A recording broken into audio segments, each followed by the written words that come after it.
സങ്കീർത്തനങ്ങൾ 16-ാം അധ്യായം. ദൈവം എൻ്റെ അവകാശം. ദൈവമേ, എന്നെ കാത്തുകൊള്ളണമേ. ഞാൻ അങ്ങയിൽ ശരണം വച്ചിരിക്കുന്നു. അവിടുന്നാണ് എൻ്റെ കർത്താവ്.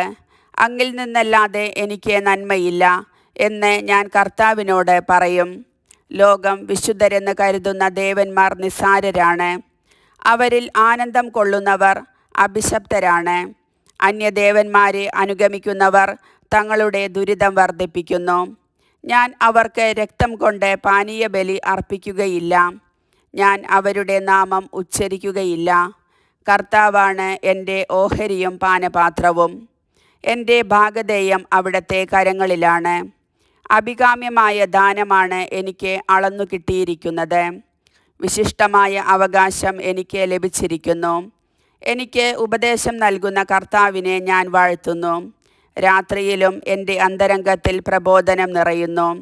കർത്താവ് എപ്പോഴും എൻ്റെ കൺമുൻപിലുണ്ട്. അവിടുന്ന് എൻ്റെ വലത്തുഭാഗത്തുള്ളതുകൊണ്ട് ഞാൻ കുലുങ്ങുകയില്ല. അതിനാൽ എൻ്റെ ഹൃദയം സന്തോഷിക്കുകയും അന്തരംഗം ആനന്ദം കൊള്ളുകയും ചെയ്യുന്നു. എൻ്റെ ശരീരം സുരക്ഷിതമായി വിശ്രമിക്കുന്നു. അവിടുന്ന് എന്നെ പാതാളത്തിൽ തള്ളുകയില്ല. അങ്ങയുടെ പരിശുദ്ധൻ ജീർണിക്കാൻ അനുവദിക്കുകയില്ല.